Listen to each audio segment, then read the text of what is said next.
I want to keep things real with you guys.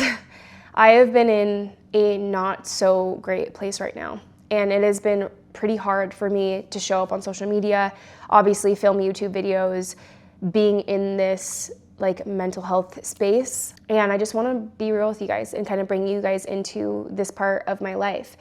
You guys know that this series is called The Comeback, and part of the reason why I wanted to start this series was to show you guys what it is like to come back from something that feels like your entire world is blowing up.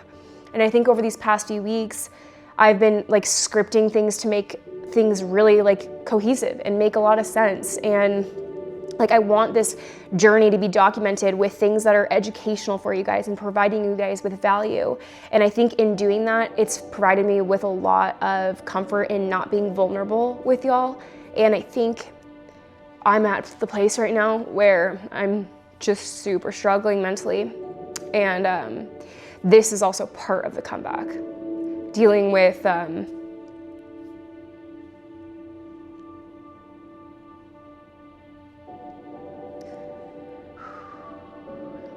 part of coming back from something that feels like your whole world has been blown up is going through these waves. It's going through the roller coaster of things.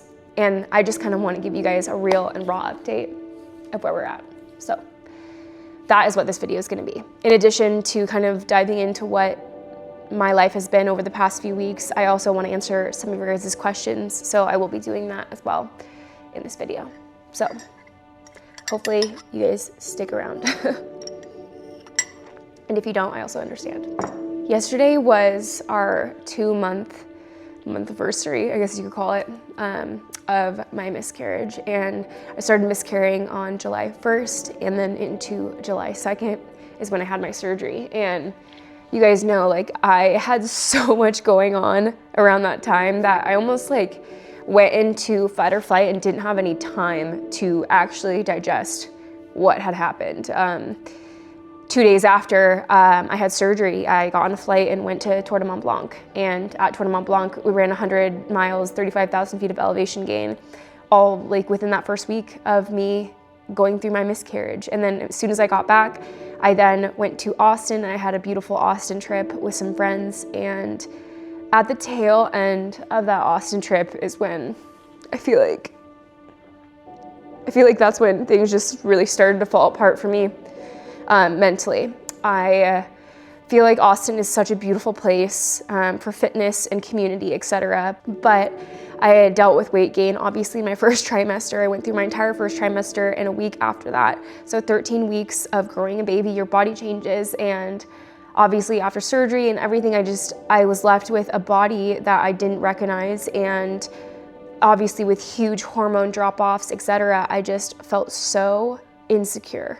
And I'm not really someone who deals with insecurities like that. I have in the past, but I 100% feel like I have healed from those things. I did struggle with EDs when I was in high school, and after I got back from that Austin trip, I had such a low week, and I think it was the first time, so it was 2.5 weeks after I had lost my baby that I finally kind of like let myself realize what had actually just happened. And just a little backstory, like this baby felt like such an immense blessing from God for my family. I was told while going through chemo that I would never be able to get pregnant naturally, that we would have to do IVF because my chemo had impacted my eggs. Me and my husband have been married we've been together for 9 years, married for 7.5 years, and over 7.5 years, we have never gotten pregnant. So for me, in like experiencing getting pregnant, it felt like this unbelievable miracle from God. And I feel like getting pregnant like healed a lot of wounds that I had previously dealt with, like thinking that I might not be a good mom, or like maybe that me going through my chemo and not ever being able to have a baby naturally was like a sign from God that I shouldn't be a mom. Or like I tried to like rationalize and humanize these things before I got pregnant, that I feel like when I finally got pregnant, it almost like just completely diminished any doubts that I had about like being a mom. And It's something that I feel like I prayed about for clarity from God for so long. Like, I had wept to God for years after being told that we would never get pregnant naturally to provide me with clarity. And I feel like I finally got it when we got pregnant, because it just literally diminished any doubt about me wanting to be a mom, desiring to be a mom, actually being a good mom, etc. My whole mind shift completely changed. And thank you, buddy. And through my cancer journey of, fighting 2 different cancers, like going through actual hell through that, I was so faithful. I was so invested in my journey with God. I never once cursed God. I never even asked why me going through that? Not once. I remained so strong.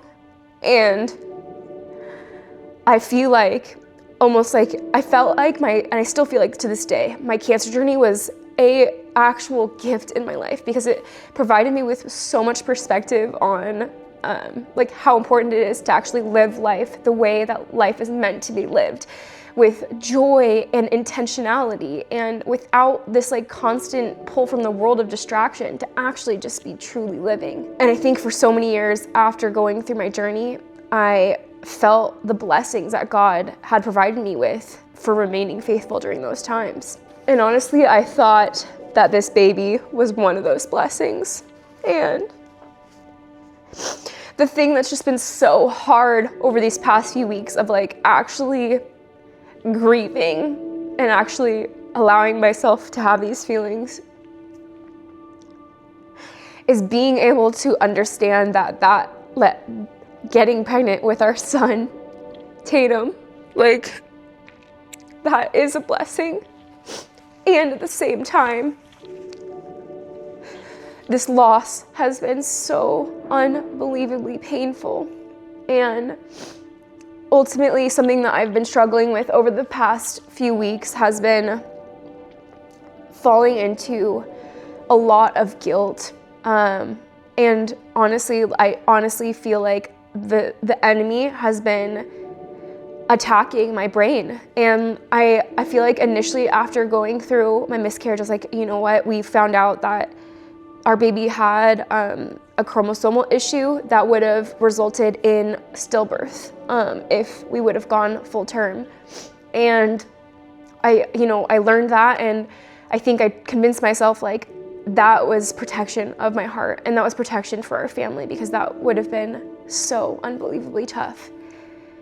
But I think after going through that initial talking myself down of everything happens for a reason, this is protection, God loves me, I am righteous, I live life for God, I give glory to God. You guys know this is something I feel like I live my life so differently than I did 5 years ago, because I understand how God has transformed me and has transformed my life. And I dedicate this channel, my Instagram, my whole life now to documenting the actual glory of God and through fitness in this crazy world of running. And honestly, I think the enemy has been using shame and guilt over these past few weeks to attack my brain when it comes to these sad thoughts. I think having the ability to finally let myself feel these feelings over the past 2.5, I don't know, probably more than that, the past month, I think giving myself this grace to actually feel these feelings over the past month has then allowed the enemy to misconstrue these thoughts in my brain and make me feel extreme shame and guilt for having these feelings. I fully understand that it is important to process your sadness and to actually grieve. The enemy has been in my brain telling me that if I have these feelings of sadness and grief, that I am not grateful for the blessings in my life. And that almost hits on a God part of my heart of oh my gosh, that's right. If I'm sad, then I'm not being grateful, because those two emotions cannot exist in the same space. If I'm sad, I'm not grateful for the blessings that God has given me in my life, for my husband, for my dogs, for the ability to buy this house, for being able to overcome cancer twice. I am so unbelievably grateful for those things. And I feel like Satan knows that. And I feel like Satan has been attacking my brain and telling me that I'm not allowed to be sad about this really sad thing. And if I am sad about this incredibly horrible and destructive and just absolutely gut-wrenching loss, that I'm not being faithful to God, I'm not being righteous, I'm not being godlike, and I feel like he's pulling me into this extreme shame cycle that if, for example, like this has just been such a common thing over the past 2 weeks, has been, you know, seeing pregnancy announcements in my life, or like anything related to that, and then being triggered by that, because anyone who's ever experienced loss knows that that can be triggering. But not just me being triggered and being sad by that. I feel like I'm then being pulled into this cycle of like, you're a horrible person, Amanda, for feeling these feelings of sadness when someone else is experiencing joy. You should be so ashamed of yourself. Like, you're being envious, which is a sin. You are like being jealous, like you're being angry, which is a sin. Like you're like, don't deserve. I know that God created emotions. I know that Jesus came to earth, felt raw emotions, grieved, was so insanely sad, and like wept. And he experienced these emotions on earth knowing that he would also be saving those individuals.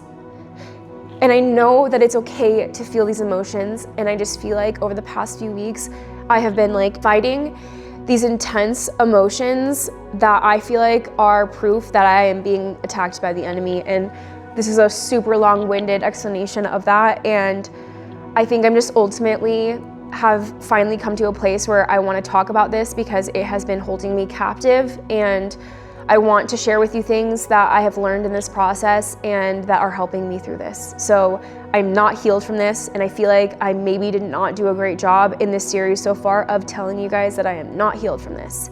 I lost my baby 2 months ago, and it's been the absolute worst thing that I've ever had to experience mentally. It has been absolutely crushing emotionally. It feels like when you are literally growing a baby in your stomach, you can become so attached and so insanely in love with something that you've never even met, someone you've never even met. And I like never understood this until I went through it. And I've never felt love like this, and I've never felt loss like this. And I just want to be so clear in this video, if it's not so obvious by the current state of myself, that this has been so hard, and I'm not perfect, and I have not dealt with this perfectly, and I have not been untouched by grief. And I feel like I'm guilty of trying to just like continue on and not address these things and not share the real, raw, vulnerable piece of this, because that's freaking hard. I addressed it when it happened, and I haven't touched it in 2 months. Essentially, I haven't been real and raw and honest with you guys for 2 months on any platform.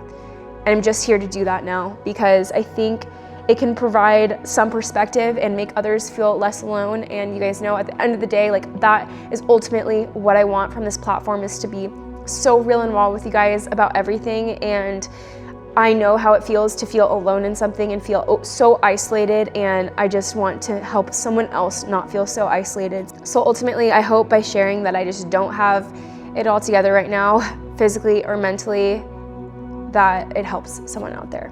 So one of the things that I have been absolutely driven to in this period of time has been obviously going back to God and giving this all to God. I'm not coming to YouTube without having talked to God first. I can promise you that. You guys know I do God before phone every morning. I pray to God all throughout the days. I worship him in the car, in my home, literally all day, every day. I do give these things to God. So if you think that I'm coming to YouTube asking you guys for things that I have not asked God for, or talking to you guys about things that I have not talked to God about, you're mistaken. But something that has been so helpful has been going to scripture, even like watching things on YouTube that are like about this topic, like seeking things outside of myself and outside of just my own conversations with God, because sometimes God utilizes people to deliver his messages. And I stumbled upon this video from Bryce Crawford. He has a vlog channel that I've never even heard of called Bryce's Diaries. And he shared this video a few days ago, and it just like completely shook me to my core. Bryce Crawford's testimony is that he had dealt with crippling anxiety, and on the day that he was going to take his life, he asked God and said, God, if you're real, take away my anxiety and depression. He went to Waffle House to have his last meal before taking his own life, and in that Waffle House, he had an absolute unbelievable experience with God. And that day, God took away his anxiety and healed him of his depression. There are incredible testimonies of God's greatness, and that one is just so shaking and so, honestly, just so relatable to so many people, because a lot of us do struggle with anxiety. But Bryce posted a video a few days ago saying that he had his first anxiety attack since he was saved. He explained that when he had this moment of anxiety, he then started to spiral, believing that he was a hypocrite because his whole platform is now based on his testimony and bringing people to Jesus and using his testimony as a place to heal others. And then having this shame and guilt around like, oh, you speak about how Jesus saved your life and now you're experiencing anxiety and feeling so much shame and guilt around feeling anxiety. And it was almost identical to the exact same feelings that I have been feeling about feeling shame and feeling guilt about being sad due to a sad thing in life. And it was almost exactly what I needed to hear in a moment of despair. And I just feel like I hope this can maybe serve as that to someone else who might be experiencing pain. Something that Bryce did amongst his moment of sadness and despair is go to the Bible. And it's the same thing that I have been doing. And I have been diving into the book of Job, and I feel like I've been, thrown so many different ways while going through this, but I feel like Job has been such a great reminder of God's restoring and also his allowing of hardships in order to bless those who follow him double. Not just bless them double, but also to teach them along the way the importance of staying true to God and still living righteously while going through pain and suffering. And it's something that I feel like I've learned through my cancer journey, but I think, it's been a couple of years since I've gone through that. So this was a great reminder of that, in this pain and suffering that I'm experiencing right now in my heart, I can go to God and I can go back to God, and I still need to be reminded of these things that, yes, I've learned once, but I need to be reminded of them again. And as we continue in our faith journeys, we don't just need to be taught things once. You don't just get things and then you're magically healed and your whole life has changed. You go through roller coasters in your life of loss and destruction. And so long as we keep our eyes on God and walk in the path that we were crafted to walk, he will continue to bless us in our lives, and he will continue to restore and heal. So I wanted to share with you guys the book of Job. If you've not read the book of Job and you're going through something similar, I would definitely encourage you to read it. This is my She Reads Truth Bible. I always get asked this anytime I post it. It's the CSB translation. And one thing I really like about this Bible in particular, and if you're a male and you want to read the male version of this, it's called He Reads Truth. So She Reads Truth and He Reads Truth. One thing I really like about this Bible is that there's pages like this where there's slight explanations and also referencing other verses in the Bible to kind of create a cohesive thought, which I really enjoy, because sometimes I read chapters and I'm like, I don't really 100% get what that means, or I would like to hear what someone's perspective is on this, or theologian's perspective on this, and this is just a really great way to incorporate that while I'm reading my Bible. So I want to give some perspective on the book of Job. Job is the man. When you're thinking about a righteous follower of God, he was the righteous follower of God. In Job 1, it says, Job was a man of complete integrity. He was a man who feared God and turned away from evil. He was incredibly blessed in his life. He had 10 children, including 7 sons and 3 daughters. His estate included 7,000 sheep and goats, 3,000 camels, 500 yoke of oxen, etc., etc. In Job 1 and 2, we are learning that Job is a true man of God, and he's been blessed immensely by God. And then as the chapter goes on, we learn that Satan wants to test Job, desires to test Job, because he says essentially, if you take all of these blessings away from Job, he's gonna curse you, God. And God essentially says, okay, I will allow it, but don't kill him, right? Don't hurt him physically, do not kill him, but test him and let's kind of see what happens. So God then allows Satan to test Job because he knows that Job is a righteous man, and through all trials in his life, he has remained righteous. So Satan then attacks Job because he knows that Job is righteous. This is such a great message to all of us, that those who are righteous are targets for evil. That evil will try and infiltrate wherever there's a little bit of a crack in order to take away the blessings that God has provided, to take away the stability that God has provided. But in Job, we are reminded that Job literally loses everything. Like all of his blessings in his life, he loses. He loses health, his family, his livestock, he loses his house, he loses his health, he loses literally everything. And amidst him losing his health in his second test, this is from Job 2, says, "Skin for skin, Satan answered the Lord. A man will give up everything he owns in exchange for his life, but stretch out your hand and strike his flesh and bones, and he will surely curse your face." So this is Satan now not only taking away his blessings in life, but then attacking his health. And his wife even said to him, "Are you still holding on to your integrity? Curse God and die." And Job says, "You speak as a foolish woman speaks. Should we accept only good from God and not adversity?" Throughout the rest of the book of Job, we are enlightened to the hardships that Job faces, and he continues to remain faithful. And at the very end of Job, we are kind of brought back to a state of restoration, because God, at the end of all of this turmoil, at the end of all this true suffering that I couldn't even comprehend remaining faithful through, Job remains faithful through. But at the end of all of Job's suffering, we are reminded in Job 42 that God restores Job, and not just like replaces what he's lost. He has now given him double of the things that he has lost and has blessed his life like beyond belief. But God didn't just bless Job double. Job also learned an important lesson about remaining faithful in the Lord amidst suffering and amidst pain.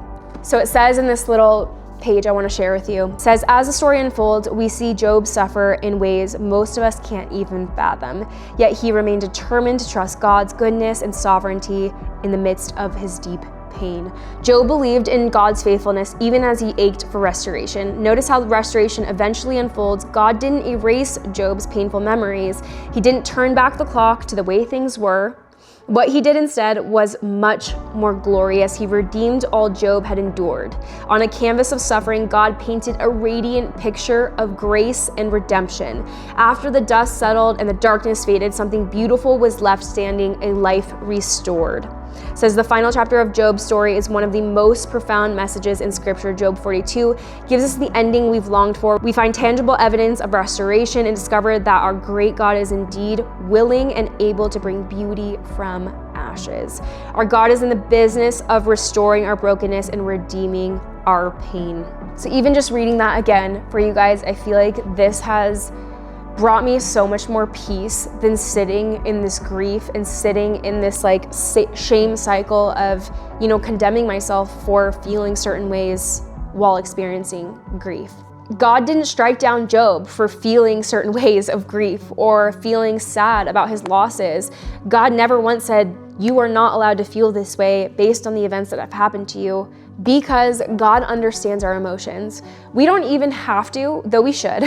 We don't even have to tell God how we're feeling, because God knows our hearts and knows our brains and reads our mind. Even if we say things out loud in our words that are slightly different from how we're actually feeling in our head, God knows our brain, knows our heart, knows everything. And I think one of the most healing things about reading Job is the restoration period. But we can't forget that Job went through immense suffering and went through long seasons before restoration. It can be really easy for us in our life to be like, when will this pain end? And really kind of harp on this and give ourselves grief and allow the enemy in to tell us you're not healed yet. It's been 2 months since your miscarriage. You should feel healed by now. You're not allowed to feel sad, XYZ. We can allow the enemy in. So ultimately, some takeaways from Job and just from this experience of feeling so deep in this pain and so deep in grief and shame is just that the enemy will try to attack who is not his. And I feel like it's so clear to the enemy that I'm not his. And I think he's utilized this little crack to really infiltrate my brain. And because I'm not necessarily used to having to fight him off every single day, I feel a little bit weak in this. And when you feel weak, you turn to God, because God gives you strength. And that has just been something that I feel like amidst all this pain, I just keep coming back to. And if you're someone who you're struggling with something right now, it could be totally unrelated to miscarriage and loss. If you're experiencing something right now where you feel so hopeless, so down and out, so just like absolutely entrapped in the suffering that you're currently experiencing, I want to remind you that you are not alone. And you have humans here on earth that are also experiencing hardships that can relate to you. But outside of that, you have a great and beautiful God who is going to serve you in ways that are unimaginable and provide you with blessings in your life so long as you keep your eyes on him. And though we might not understand the plans that God has for us, we can trust the planner. We can trust that God is going to shine a light to our feet and provide us with a path that we are meant to be walking in, and walking in purpose and walking in God's goodness. And that is something that I just keep reminding myself of. So I know we talked about potentially doing questions today, and I think I'm going to hold this off because a lot of the questions are like completely unrelated to mindset, etc. And there was even people saying, how do you keep your mind on going to dark places when it's tough, aside from Jesus? And I think at the end of the day, right now, my only thought process is leaning on God through these hard times, because it's truly the only thing that's going to provide me with everlasting love, and also provide me with learning opportunities to be able to be a stronger and better believer outside of this experience. So yes, there's so many self-help things that you can provide yourself with. You know, I've read tons of books. I have a book club actually called Unbreakable Book Club, and we meet just virtually. But at the end of the day, there's only so much that I can do as one human that's going to protect my heart and allow myself to heal from things when I'm in dark times. And the number one thing that I've learned that I need to go to is God. It's not something that I can just like turn away from, because I don't have the strength to do so. So I know this video was outside of the norm of this comeback series, and I know that maybe you were clicking on this video hoping for something else, but if you stayed for this entire video, I just want to tell you I appreciate you so immensely. And if you know someone in your life that could use these words right now, I encourage you to send this video their way. One of the things that I've learned in this process is, though we might feel isolated, we are never alone in our struggles. Someone else has already gone through a similar struggle that you have. It does not mean that they fully understand how you feel. I think that's one of the most harmful things to tell someone when they're grieving, is like, I understand exactly how you feel, because no one will ever understand exactly how you feel except for God. But knowing that you're not alone in going through your struggles, that there's been other people who have overcome struggles that you have gone through, can be so helpful. So I hope this helps one person out there who's watching this. And I just appreciate you guys so much for being here, and for commenting your experiences down below, for subscribing, and for liking this video if this is something that did help you out. But I will catch you guys next week with a way more normal video. I can promise you that. And I can also promise you that I will be a lot more real and raw in this process with my emotions, outside with wanting to provide you guys with educational and useful content. So I love you guys so much. Until next time, stay unbreakable.